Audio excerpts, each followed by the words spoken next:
Un chef de projet doit-il avoir une certification ou alors un master? Bonjour à tous et bienvenue. Aujourd'hui, nous allons voir la différence entre certification et master. Je fais suite au commentaire de Pierre Joanny qui demande: Bonjour, est-ce que tu peux faire une vidéo comparative entre certification et master?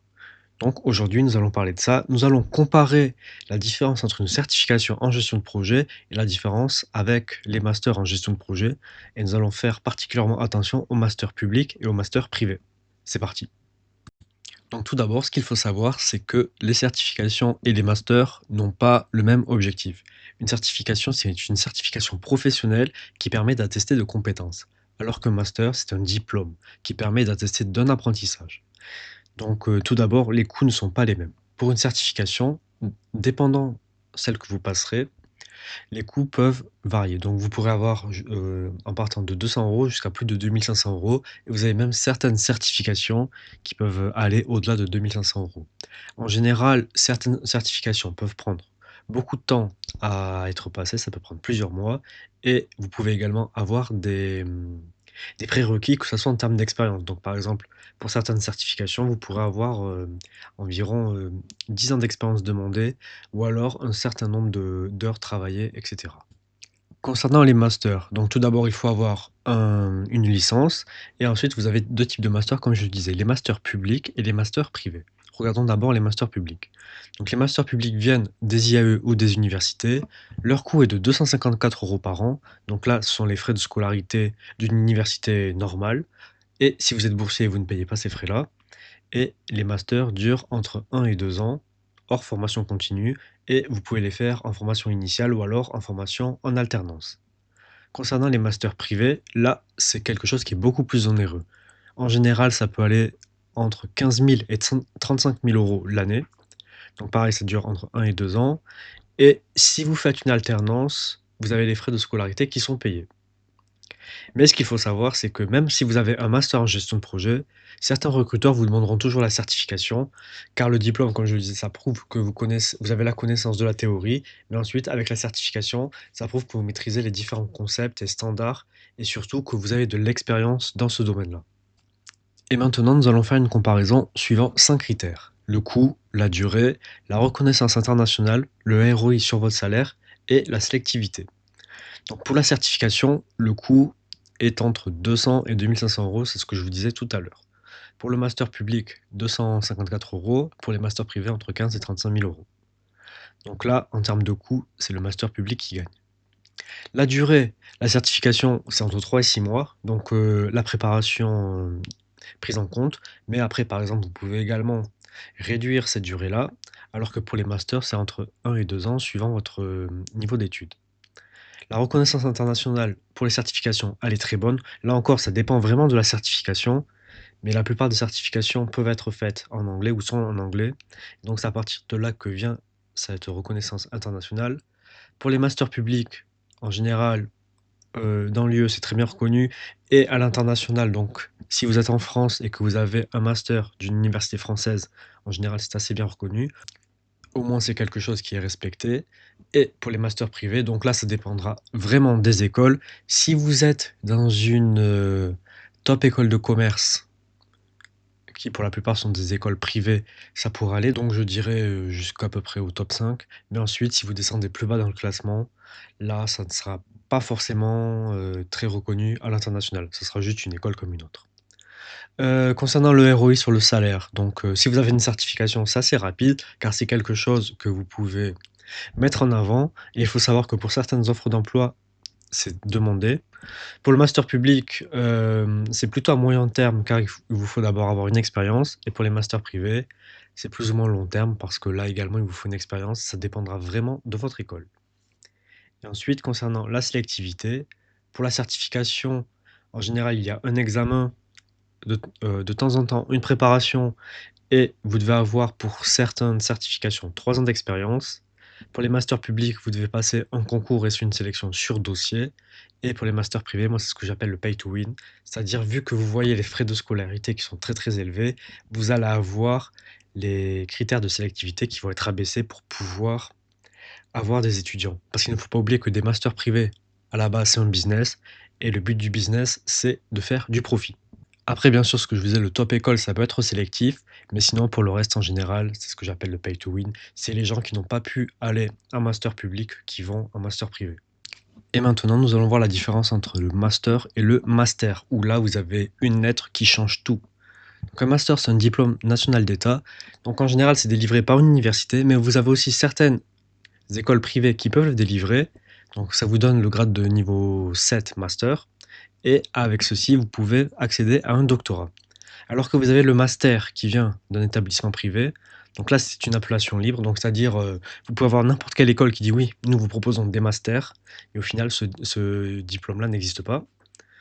Donc ça peut être un diplôme de titre de niveau pardon, RNCP niveau 7, et après vous devez faire attention au code car deux fois ça peut être quelque chose qui est inventé, et au final vous pouvez avoir payé pour votre master, et sur le plan RH, sur le plan académique, vous n'avez aucun titre. Donc ça, il faut faire très attention. Vous avez beaucoup de personnes qui se font piéger. Et si par exemple, vous arrivez devant un employeur, vous dites, OK, j'ai un master en gestion de projet, là, le RH vous dira, pour moi, vous avez uniquement, par exemple, une licence. Le master n'est pas reconnu par l'État et pour nous, ce n'est pas un diplôme. Ou alors, si on vous accepte, vous pouvez aussi avoir des offres, on va dire lowball, c'est-à-dire où on vous paiera une misère, parce que pour ces personnes-là, ce sera un argument pour dire que vous n'avez pas de master. Donc là, il faut faire très très attention. Il faut toujours rechercher le code RNCP et toujours, si vous êtes sur des écoles privées, vérifier que le grade est bien un grade de master et qu'il est habilité par le ministère. Maintenant, je vais détailler un petit peu plus mon point de vue sur les masters privés et sur ce que j'appelle le pay to win. Donc, comme je le disais tout à l'heure, déjà, c'est quelque chose qui est peu sélectif. En général, c'est admission sur dossier ou sur entretien où ils vous disent oui, nous faisons concours, nous sommes très très sélectifs, nous refusons beaucoup de gens. Mais en général, ce qui compte, c'est la capacité à financer. Parce que tant que vous pouvez financer, vous serez accepté car eux, leur but, c'est de faire un business. Après, si vous arrivez à décrocher une alternance, c'est beaucoup mieux pour vous.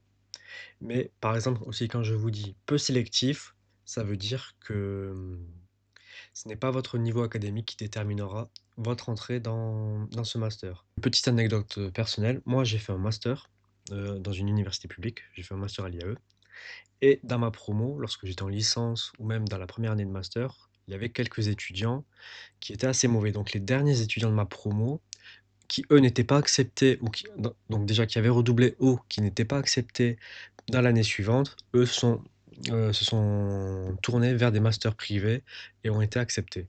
Et dont certains dans des écoles du top 10.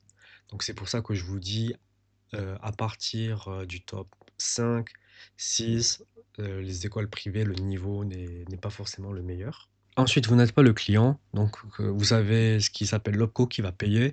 Et en fait, c'est des places qui vont être mises en vente à un financeur. Et c'est sur ça que l'école va se baser et non pas sur la pédagogie. Ensuite, le vrai produit, ce pourquoi vous payez pour les écoles privées, c'est pour le réseau.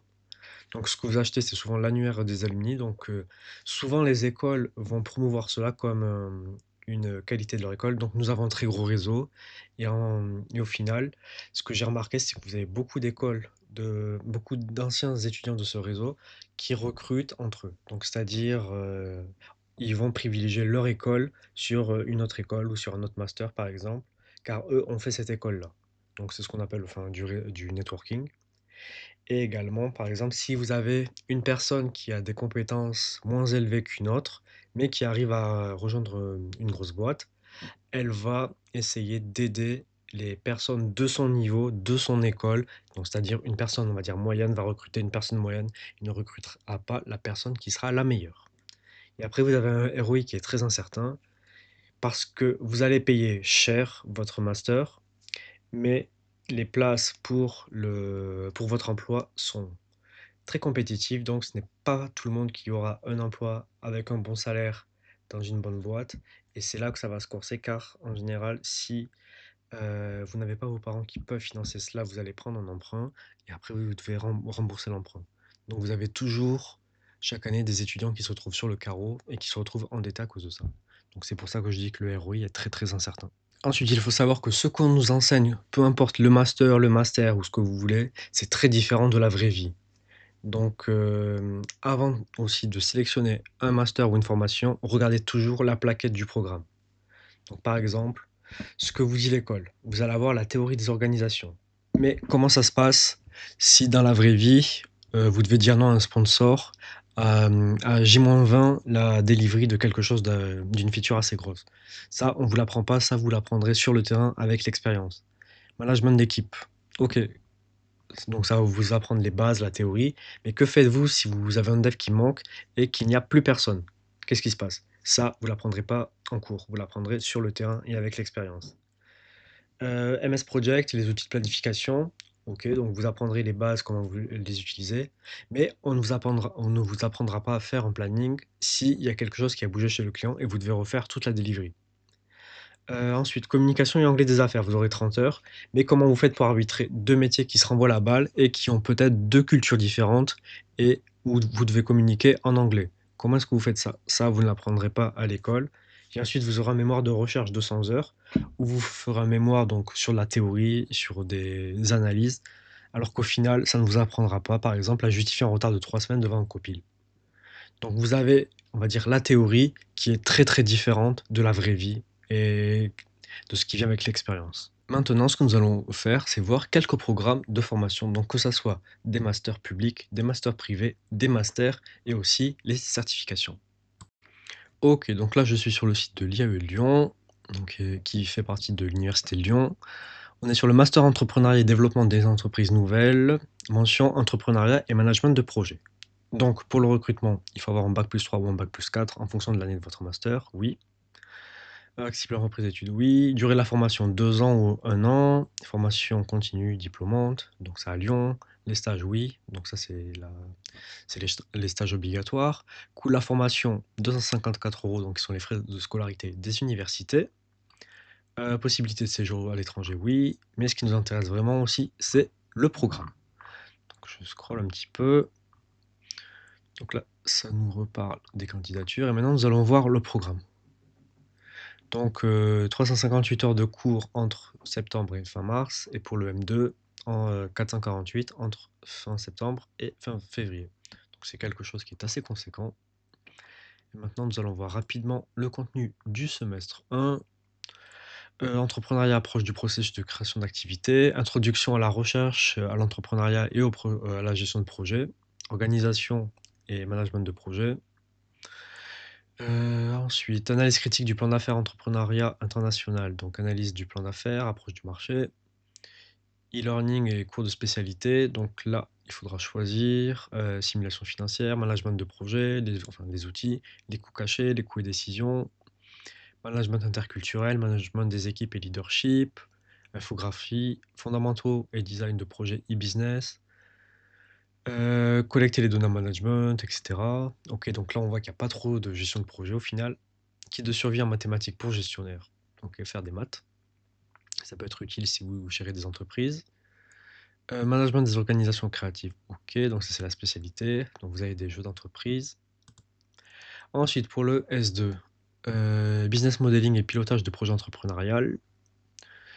Politique RH d'une entreprise en développement, approche financière. Ensuite, encore les coûts cachés, donc là ça revient à ce dont on a vu pour le S1 et on choisit d'autres options.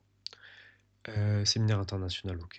Expérience professionnelle d'entreprise, ok. Ensuite, pour le S3, donc développement et stratégie entrepreneuriale, leadership et management des équipes transverses, structuration des projets, 40 heures. Génération de valeur et marché, responsabilité sociétale des organisations, accompagner des entrepreneurs, vous avez des tutorats. Et ensuite, pour le S4, devenir dirigeant et gouverner, approche opérationnelle, animation des réseaux, séminaire international, professionnalisation. Donc après, vous avez votre stage, votre mémoire. Donc au final, ce qu'on peut retenir, c'est que vous avez très peu de cours de gestion de projet. Là, c'est plus des cours sur l'entrepreneuriat, sur comment créer une entreprise, etc. Comment gérer une entreprise. Et au final, la partie gestion de projet est très très faible. Ensuite, nous allons passer maintenant à l'IAE Paris-Sorbonne. Donc là, on est toujours sur une université publique. Donc cette fois-là, c'est en alternance. Donc là, vous n'avez pas de frais de scolarité car c'est payé par l'alternance. Donc nous allons voir le programme. Juste, nous allons vérifier les coûts. C'est ça, c'est ce que je vous disais. La formation est gratuite pour les étudiants.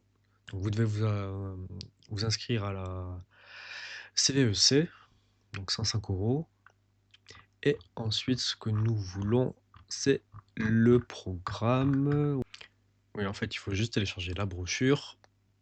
Ok, donc nous allons voir le programme. Donc là, c'est un M2. Donc il nous parle de la formation, les indicateurs, 50K de rémunération moyenne.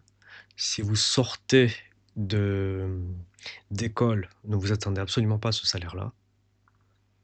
Donc ça, c'est quelque chose aussi que les universités promouvoient en mode ouais, vous allez gagner ci, vous allez gagner ça, autant, autant. Dans la vraie vie, ça se passe pas comme ça. Donc, ce qui nous intéresse, le programme. Donc, vous avez dynamique de groupe, communication, business game, management de projet, organisation et technique de gestion de projet, 30 heures, environnement économique international, management comptable et financier, donc ça c'est la compta, du marketing à la relation personnalisée et digitalisée, 21 heures, droit des affaires, management de l'innovation, et en S4, challenge innovation, design thinking, prototypage, business plan, management de la chaîne logistique globale, donc ça c'est de la logistique et la supply chain, transformation digitale, IA, cybersécurité, leadership et management d'équipe, gestion du changement, stratégie d'entreprise, projet innovation et supply chain, projet professionnel, mémoire. Et donc, si l'on résume, sur le S3, en termes de gestion de projet, on a 30 heures. Et sur le S4, nous avons, on va dire, 21 heures. Donc, ça fait 51 heures sur une année de M2, juste pour la gestion de projet. Donc là, on voit on a aussi de la compta, de la supply, etc. Donc voici. Donc au final, on n'a pas beaucoup de gestion de projet dans leur programme. Et après, quelque chose que j'ai oublié, c'est les modalités de sélection. Donc vous avez donc l'examen du dossier donc, sur vos notes des autres années. Vous devez passer le score et le message, donc ça c'est un examen. Et ensuite, vous avez un entretien avec un jury. Maintenant, nous allons passer à EDC Paris Business School. Cette école-là, je ne la connais pas honnêtement. Donc vous pouvez avoir un Master of Science, donc Business Project Management. Diplôme, donc visa bac plus 5, ça j'ai regardé. Apparemment, donc ça vous donne un diplôme bac plus 5. Vous avez également le titre RNCP niveau 7, durée 1 ou 2 ans. Vous avez les crédits. Donc là, je ne sais pas pourquoi il est en double. Format initial ou alors en alternance. Niveau d'admission bac plus 3. Donc vous avez les dates. Et maintenant, on cherche le programme. Développez vos compétences stratégiques et managériales en travaillant sur des cas concrets dans le cadre d'un programme enseigné par des professionnels. Enseignement de l'alternance, réseau d'entreprise, et avec plus de 18 500 alumni, ok, mais on n'a pas de programme, donc là, ça vous donne des chiffres clés, ça vous promeut l'école. Ensuite, on n'a toujours pas de programme, et on peut voir que là, on a uniquement un formulaire de contact pour avoir des infos. Donc en général, ça, c'est pas bon signe. Si vous n'arrivez pas à trouver le programme, moi j'appelle ça un red flag, car normalement les écoles devraient afficher leur programme sur leur site sans qu'on ait forcément à demander plus d'informations. Là, c'est pour également avoir nos informations et ensuite pour qu'ils puissent vous envoyer des emails marketing, etc. Donc ça, je ne donnerai pas un très bon avis dessus. Et là, on cherche toujours des informations sur leur page principale. Ils disent 5e école de commerce post-bac. Donc déjà post-bac, ça veut dire qu'il n'y a pas vraiment de concours. En général, les concours, c'est après classe prépa ou alors après vous rentrez après avoir fait des premières années d'études. Là, c'est pas le cas. Donc vous trouvez pas d'informations, vous ne savez pas combien ça coûte, ils vous mettent des accréditations à tout va. Voilà, honnêtement, si je n'irai pas dans ce master. Ensuite, nous allons passer à Schema. Donc Schema, c'est les écoles de commerce privées. Donc on peut voir que l'on est sur du temps plein, durant 1 ou 2 ans, Lille ou Paris, ok. Le prix, les frais de scolarité, là, c'est très très élevé, donc 19 000 et 38 000. Donc là, à voir si c'est 19 000 par année ou alors si c'est 19 000 la première année et ensuite 38 000 la deuxième. Sinon, ça ferait 56 000 pour les 2 ans, ce qui est très très cher. Le programme, donc vous avez 2 campus avec 2 parcours. Vous avez la partie innovation, pilotage global, avenir numérique. Et ensuite, on a la partie conseil, performance, excellence organisationnelle. Donc là, c'est pas vraiment de la gestion de projet à 100%. Ensuite, on vous propose des certifications, certification Agile PM. Donc cette certification, je la connais pas honnêtement. Certification CAPM ou PMP. Donc après, il faut savoir que la certification PMP, il y a des prérequis et si vous êtes étudiant, vous ne pouvez pas la passer. Donc là, il faut faire attention. Certificat Agile Business Consortium Scrum Master, ça c'est on dirait une certification Scrum Master, mais pas connue. Et ensuite, Green Project Management, ça j'en ai jamais entendu parler. Ok, donc maintenant on va voir vision et mission du programme. Ok, former des leaders. Mais ce qu'on cherche, c'est le programme. Donc, ah voilà, c'est ça. Donc, contenu du programme. Semestre 1, cours fondamentaux. Project Practice Portfolio, Project Management Method, Leadership Skill for Projects, projet planning et contrôle, les personnes dans le projet, international, donc la gestion de contrats internationaux, la gestion de carrière, les méthodes de recherche. Vous avez l'aspect entre Global Project Management ou la partie consulting. Et après, vous avez des cours au choix. Transformation digitale dans la gestion de projet, les outils pour le project management,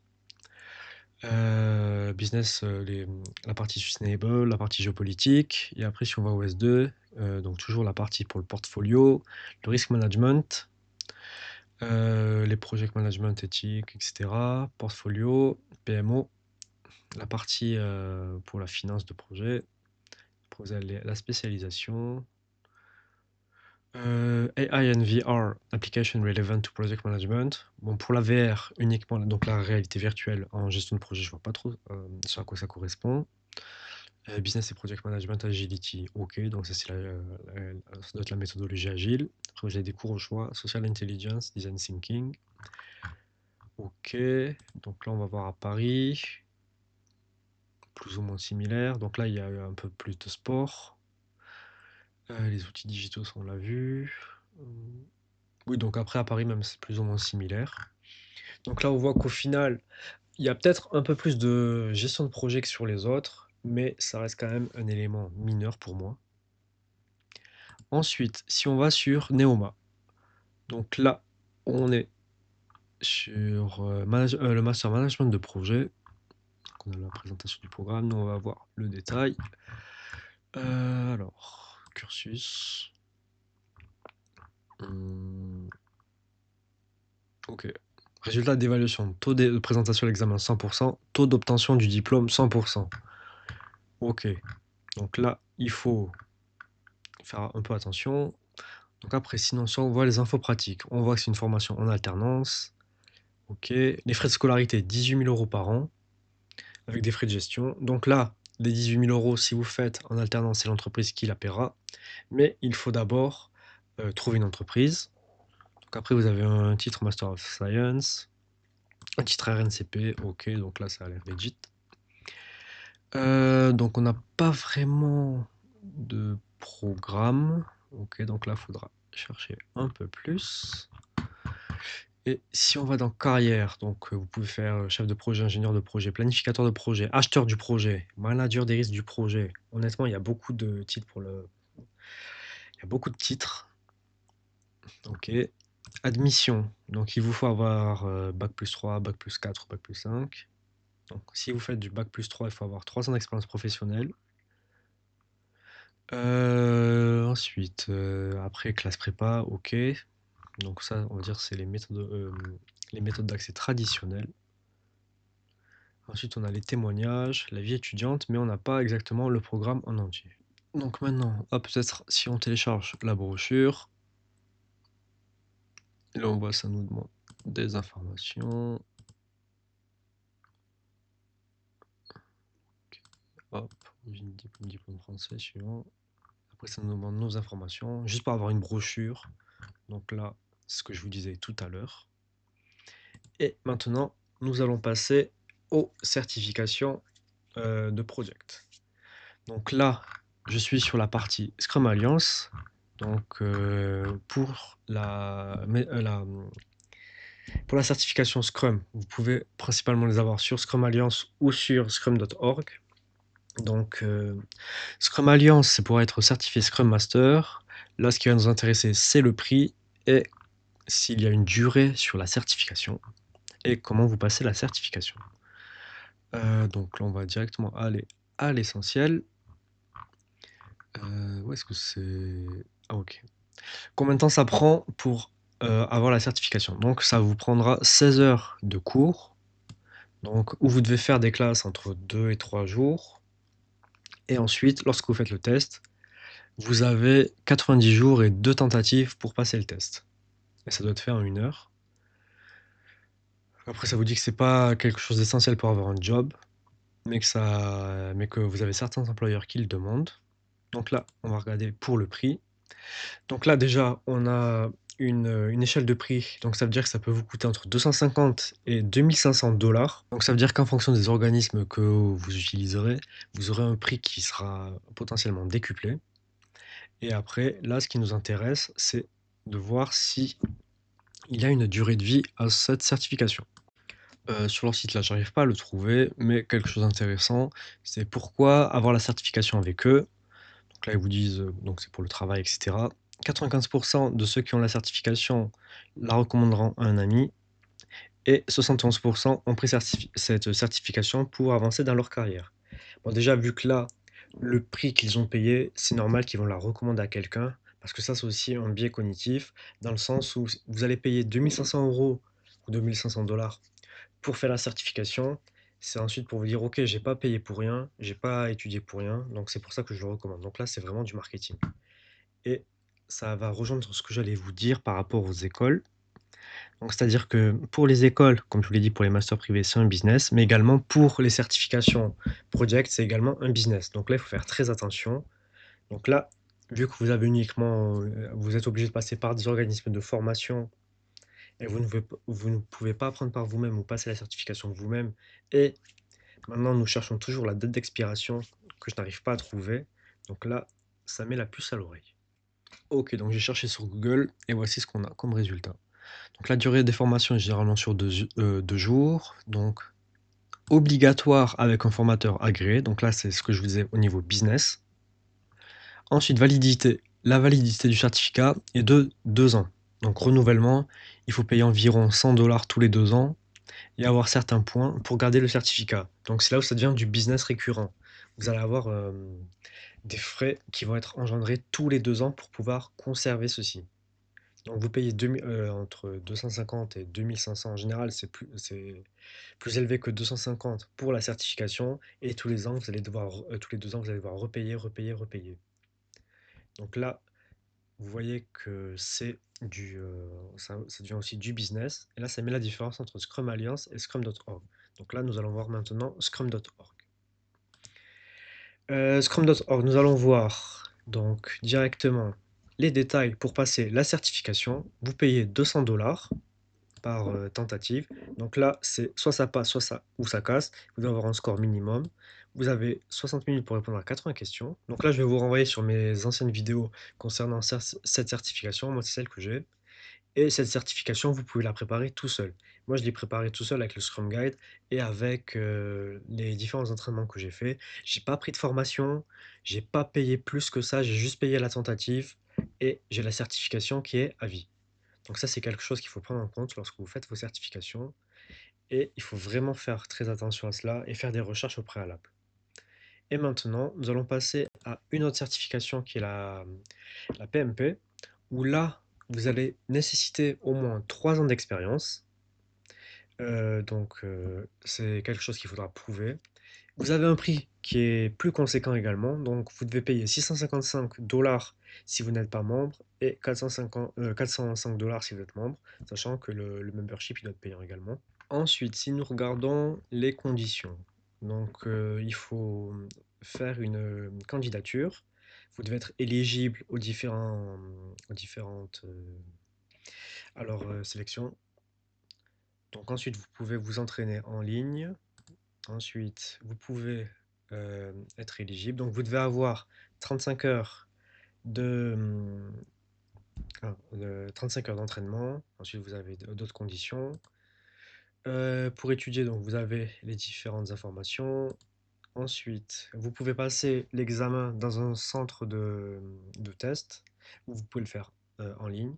Donc, vous pouvez choisir vos dates. Et vous avez 3 tentatives dans une année pour le faire. Et ensuite, ce qui nous intéresse également pour le maintenir, donc vous devez, après que vous ayez la certification, avoir 60 points d'unité de développement professionnel tous les 3 ans pour garder cette certification. Donc là aussi, donc vous allez devoir apprendre, continuer à faire des choses pour garder cette certification. Donc c'est quelque chose qui est sur du long terme. Donc voilà, je voulais vous montrer vraiment la différence entre ces différentes certifications, ces différentes masters, ces différentes formations, car elles ne sont pas toutes à la même enseigne et il faut faire très attention car vous avez également certaines qui sont uniquement pour du business. Donc pour moi, la vraie hiérarchie, c'est l'expérience du terrain. Donc ça, c'est irremplaçable. C'est ce que les recruteurs vont regarder. Vous pouvez avoir fait n'importe quel master. Si vous avez 10 ans d'expérience dans la gestion de projet, les recruteurs vous prioriseront toujours que, par exemple, une personne qui n'a pas d'expérience et qui aura fait un master en project management. Ensuite, vous avez des certifications parce que ça, celles-là, elles sont reconnues partout. Mais après, il faut faire attention car certaines certifications sont plus reconnues que d'autres car vous avez des certifications qui sont aussi plus ou moins pay to win, c'est ce que je vous ai montré tout à l'heure. Ensuite, vous avez les masters publics. Pourquoi? Parce qu'ils viennent d'une sélection, vous êtes sélectionné à l'entrée. Et ensuite, vous avez les masters privés, où là, ça va vraiment dépendre de votre réseau d'alumni aussi. Et si vous avez la chance de trouver une alternance pour ne pas avoir à payer les frais.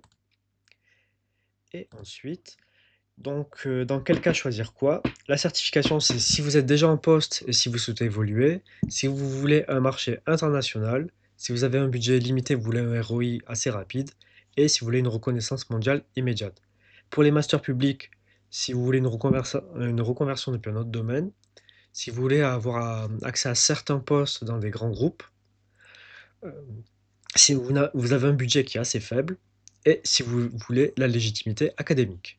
Et ensuite, vous avez les masters privés, où là uniquement si vous avez des alumni dans les boîtes que vous visez, si vous avez la possibilité de faire une alternance, mais après, autrement, si vous pouvez éviter de vous endetter, ça serait pas mal. Vous avez un réseau qui doit justifier de l'investissement, donc c'est-à-dire que ça vous ouvre des portes plus tard. Sinon, après, ça reste du pay to win. Et sinon, si vous n'avez pas les compétences pour pouvoir faire un master public, donc c'est la seule solution. Pour résumer, la certification, c'est ce qui est recommandé, le master public, c'est ce qui est utile, et le master privé, je vous donne des réserves, donc je vous ai partagé mon avis sur ça.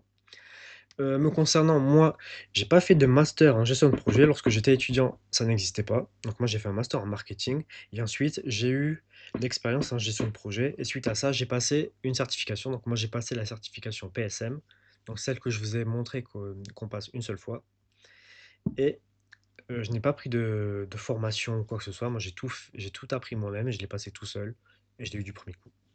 Donc sur ce, si vous avez des questions, n'hésitez pas à les mettre en commentaire. J'espère que la vidéo vous aura été utile. N'hésitez pas à vous abonner, n'hésitez pas à liker la vidéo. Sur ce, je vous dis bye bye et à la prochaine. Salut!